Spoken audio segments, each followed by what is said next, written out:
Okay, I've got something on my mind this week because I knew we were going to be recording about success as it relates to fulfillment and the world's idea of success. And I can't stop thinking about Beef, the series, season 2 of the series. Yeah, that was good. Yeah. So just to be clear, it doesn't have to relate to anything.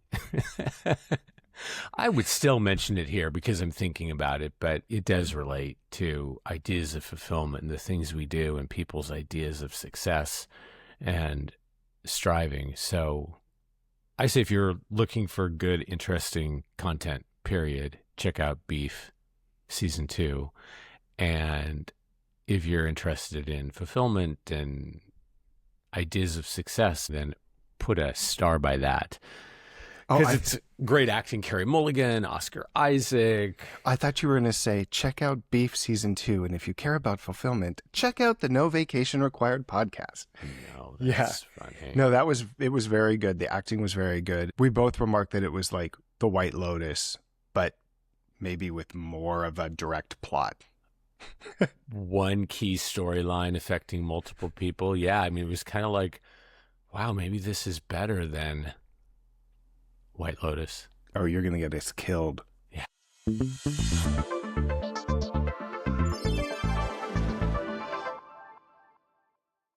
So we're in the 3rd episode of our fulfillment bundle. Mm-hmm. First 2 were about, number 1, fulfillment as viewed from the dream of the planet. Right. And number 2, fulfillment is viewed by the dream of everybody else, meaning that so many people live by this idea that, or even unknowingly live by the idea that they're just following the general dream of the planet. And then you add to that what we talked in the 2nd episode about what friends and family expect you to do. Other people's dreams for you. Yeah. And it's nearly impossible to start to figure out what success means to you, or sorry, what fulfillment means to you as an individual. And interestingly, we're talking about success. And I just want to reiterate, since this bundle of 4 represents the beginning of our 3rd season, where we're talking about the current version of what we really want to be talking about, because we know from all the work we've done over a couple of decades in our own story that people really struggle with fulfillment and change and knowing themselves, and they feel lost. So we're committed in this podcast to giving the best information that we know of from, again, our own lived experience and our experience with thousands of clients, to give listeners things to think about as they ponder, what am I doing? What does fulfillment mean? Am I fulfilled? So this week we're talking about, here in segment 3, the idea of success. And we were talking about this. We always do a little talk. I guess sometimes we don't, but we always do kind of a little pre-episode talk. And this topic, how the expected idea of success permeates culture, just brought up so many ideas of things we could talk about. And we weren't surprised, because that's the whole point of leading this season with talk of fulfillment, because it's everywhere around us.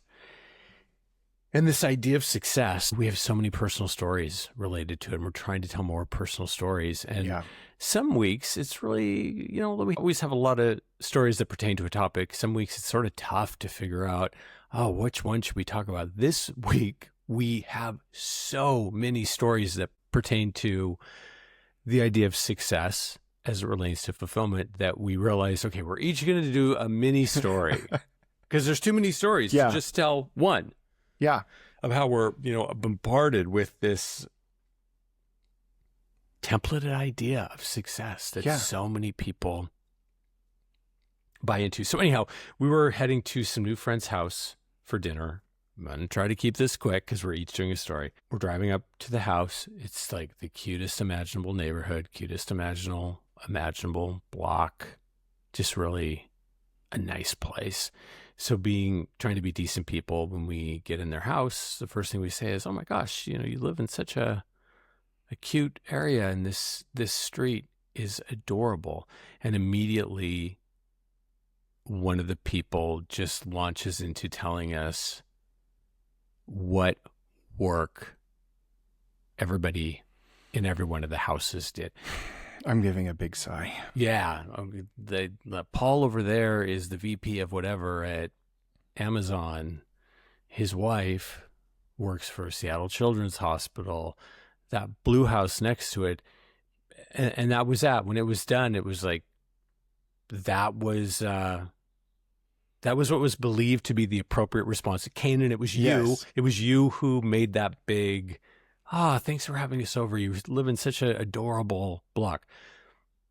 They gave this 3-minute spiel on the jobs of everybody in the neighborhood, and everybody just acted like that's a normal thing to do. Perfectly normal response. And to the point of this episode, it kind of is. It kind of is. In our culture. Yeah. Okay, so I have another story, as you teased, that is also about an experience with a friend. Can I interrupt you really quick? Yeah. I do have to say, because Kanan and I never want to talk about, like, we don't like nice things or talk out of both sides of our mouth, because we do like nice things. We have nice things, but talking about the material riches of success, all that stuff, is the least interesting thing to us. So we appreciate nice houses. We appreciate nice neighborhoods. We appreciate great jobs. Heck, we cut our teeth helping people with their jobs, helping work groups do better at their jobs. We have nothing against that. We're just talking about centering these ideas of success in how you relate to the world. Yes.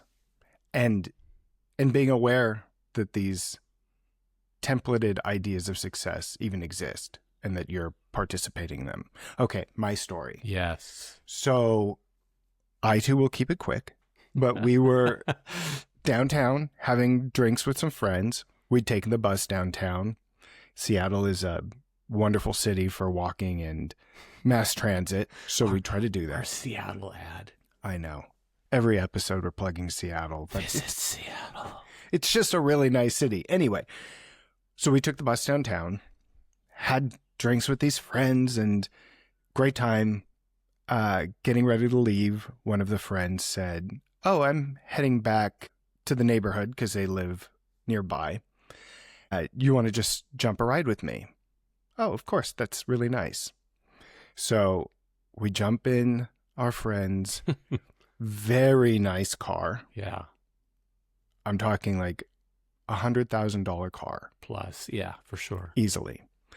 Didn't think anything of it. Didn't think anything of it. It's just a nice car. You noticed that. And you now know that we like nice cars. We like nice things, and happen to live in a very nice part of a very nice city. So that tracks with where we live. But we get in the car, conversation turns to Kent and I's lifestyle, because it often does, because our lifestyle is unique.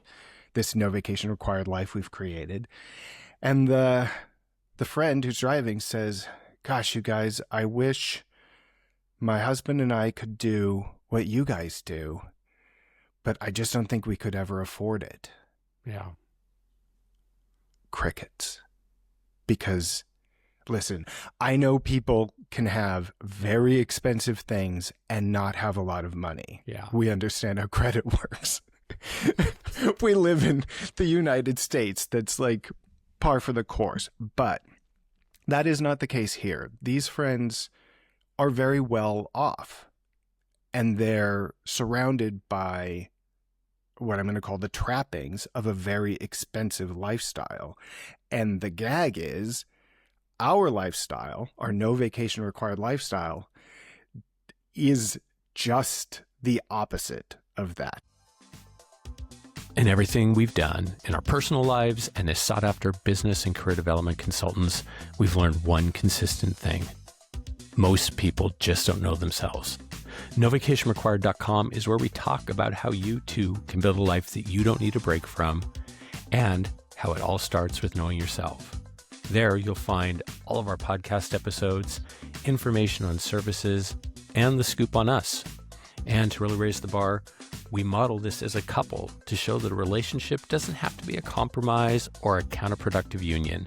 When two people are each doing their own work, the heightened connection becomes a shortcut to building a no vacation required life.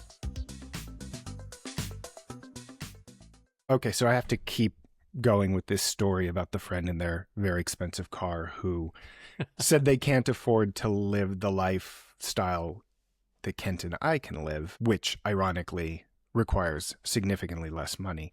But I actually, in thinking about this, and Kent and you and I talking about it, I don't think the real issue here was this person actually thinking they couldn't afford our lifestyle. Exactly. Yeah. I think that's an easy thing to have in your brain. Yeah.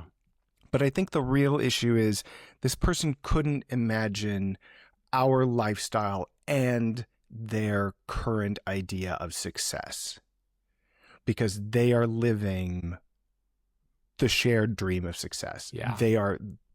They have nailed it. Yeah. This is why I like the story that you shared, because it just shows that it's about the way we're wired to operate. On paper, and be sure to tune in next week because we're going to talk about money specifically.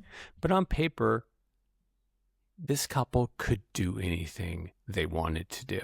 Yeah. But you have this idea, this is what success looks like. You can't imagine anything else. I'm actually going to surprise Kanan with something we didn't talking about, because as he was sharing his thoughts, this came to mind. We were on a hike the other day, and we got into we got to chatting with a woman, another avid hiker. So we were kind of trail buddies, and we were just talking about the places we've all seen around the world. It's where the conversation always goes. Yeah. And what's interesting, and Kanan and I have not even talked about this, so I wish we were video podcasting so you could see Kanan's reaction. She started to insert a lot of this, like, well, that's what you get to do when you're retired. And I was thinking, yeah, this is how the world works. You work yourself crazy, raise families, buy houses, sell houses, have lots of tribulations, hopefully lots of joy, and then you retire and you get to do what you want to. But it was driving me crazy. So she's going to Norway for 3 weeks and just trying to be good people. One of us said, like, wow, 3 weeks in Norway, that'll be amazing. And she said, well, that's what you get to do when you're retired. So it becomes this sort of like, this is what you get when you're successful. So interestingly, and Kane and I'm curious to get your thoughts on this, as we kept hiking and talking about places she'd been, she'd be like, oh, you've got to go to Patagonia. And we were like, oh, actually, we've been there. Finally, we kind of broke her schema enough that she was like, wait, you guys have been to a lot of places. And, we appear, I think, younger than we are. And we certainly don't appear of retirement age. But she was so confused. Yeah. It was almost like, wait, how have you been to all these places? And there was a definite edge of irritation in her voice, because this isn't the way this is supposed to work. These two guys who are a couple decades younger than me, have been to more places than I've been to. So thinking of the story you told about the people who could really do whatever they wanted to with all their money, including live the life we're living, this retired woman being bothered that she, let us know she had all this success, which enabled her and her husband to have all these great experiences. They can't imagine doing it a different way. Okay. You know what's crazy is I just wrote down, tapped out with my Apple Pencil here, the word lack of creativity.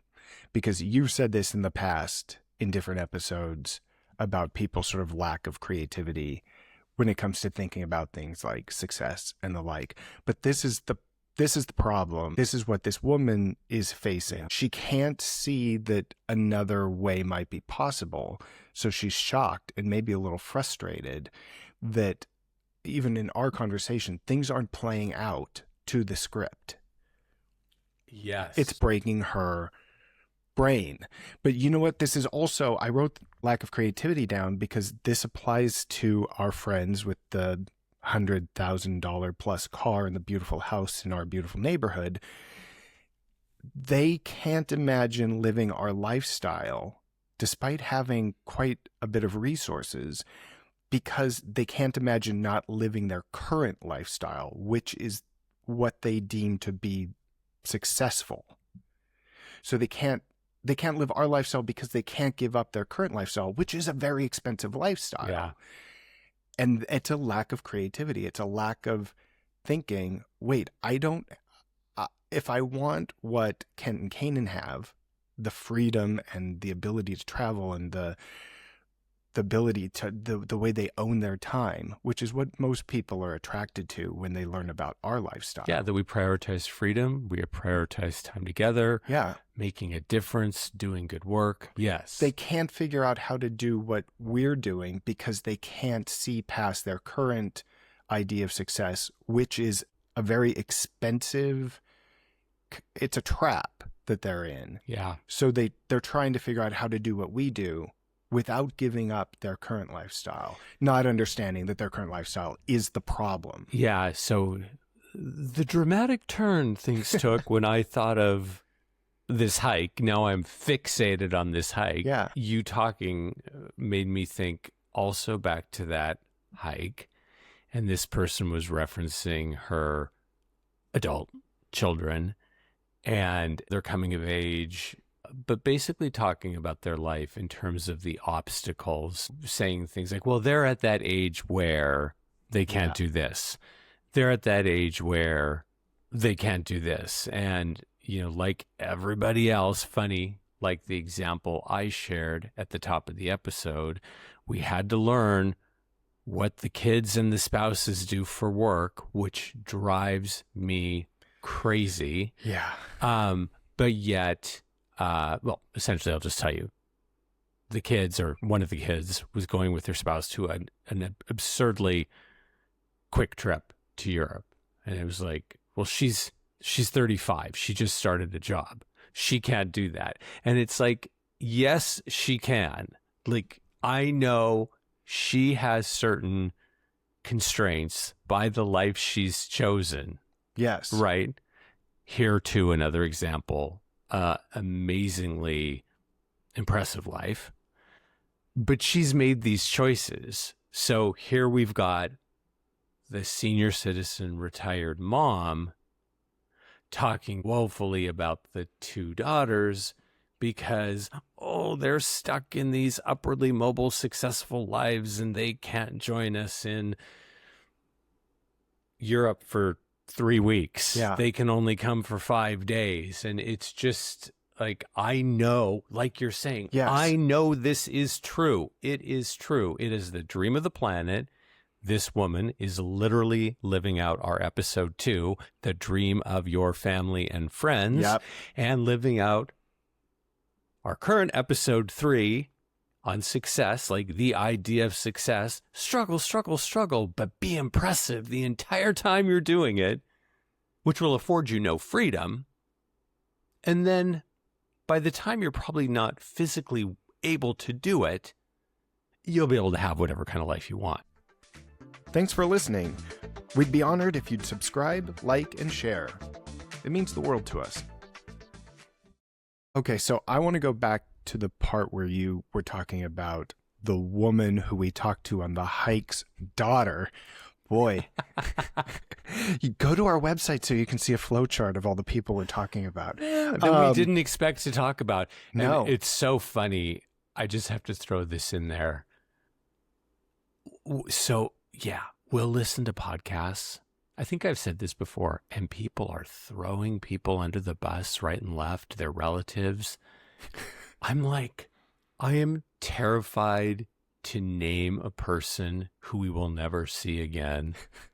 You know, because you talk about who would be impossible to track down if we actually used their name. But yeah, I mean, we're always like, people are kind of impressed and they want to know more about our stories. So we're like, go to novacationrequired.com, and, you know, we do our services at thechangelaboratory.com. So I'm always terrified that one of these innocent people we've met is going to click on our podcast and be like, oh, hiking on the Snow Lake Trail. Wait, that was me. Yeah.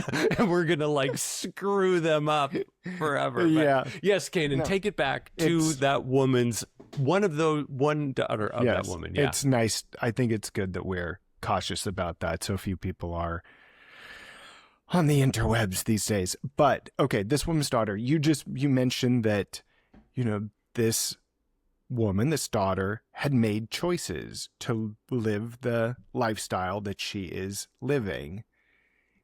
And that is 100% true.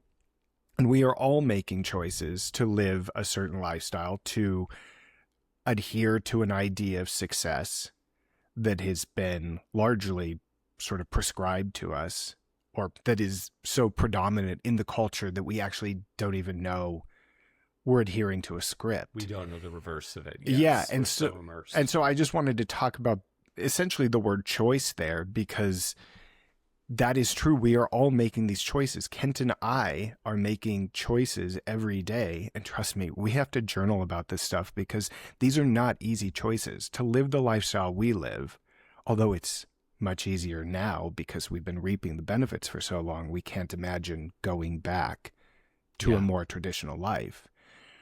But we are still forced daily to look at whether or not something actually matters to us, whether or not something that is being prescribed to us or being told to us is the measure of success that we are not interested in. We have to fight the urges to fall in line. Yeah.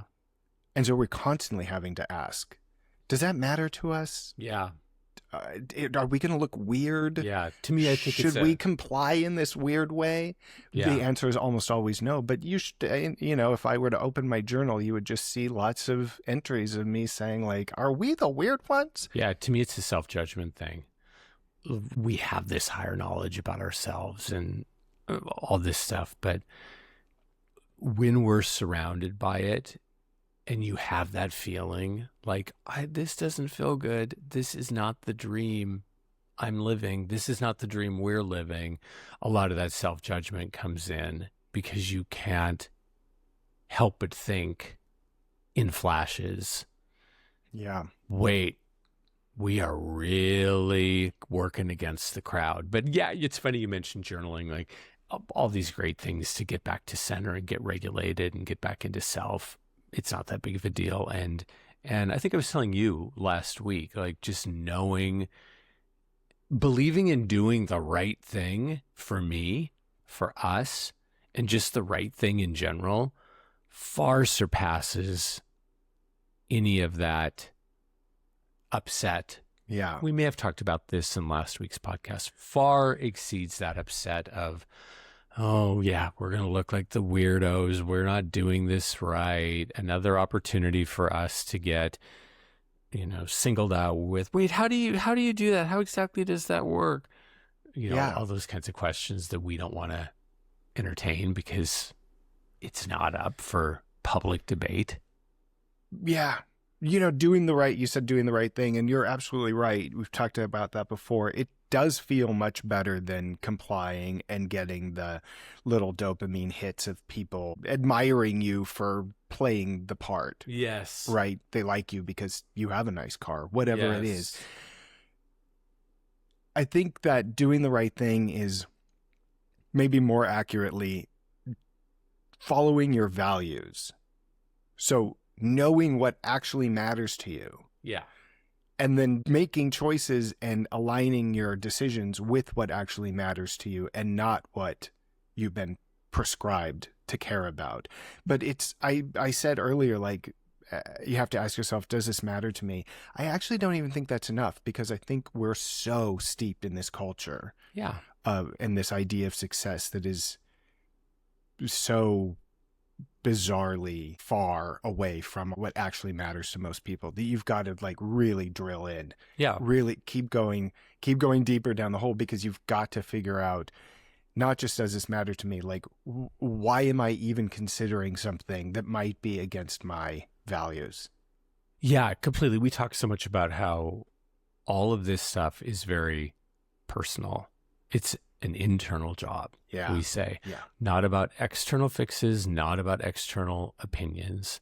So, as we were talking about before this episode, your idea of success is all about saying, I get to choose what success means to me. And you and I have worked on this for now a couple decades. We've worked with clients on this a lot. And to be able to not hear that noise, like, what do you mean I get to choose? Like, I don't even know. I don't even know what other options there are other than to strive for the things everybody else is striving for.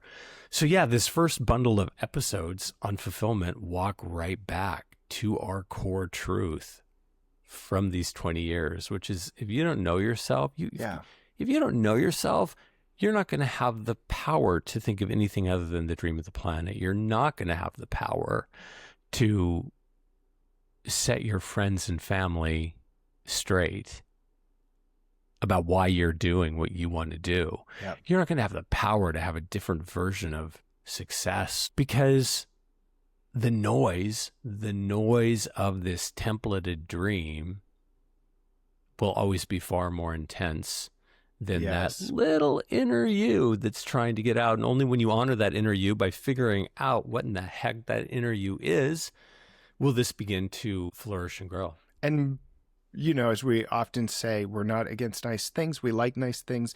Maybe you do want the title. Maybe you actually do. Yeah. Maybe you do want a really nice car. Maybe that actually matters to you. I think it ultimately matters a lot less to a lot of people than they think it does. And if you know yourself and drill down and say, okay, I want this really nice car, but what is this keeping me from having? If I'm going to afford this, if I'm going to maintain this lifestyle that I think I want, what am I giving up for this? I think a lot of people would choose something different. But my point is, maybe you do want those things. And if you know yourself and you consider other options, you might land right there. But then great. Then your decisions align with your values, and you won't feel like, oh, I wish I had Ken and Kanan's life. You'll be happy with your own life.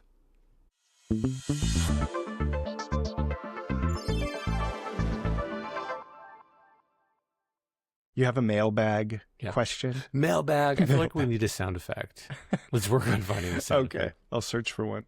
I'm just doing this from memory. I was sitting here during the break scrambling to find this email we got. I think it was related to the last episode. I'm not sure. It could have been a prior season, but this person basically says that we referenced, and I think it was in our last episode, episode 2 in this fulfillment bundle, where we talk about when it's important to disappoint other people. Oh, I love that. Yeah.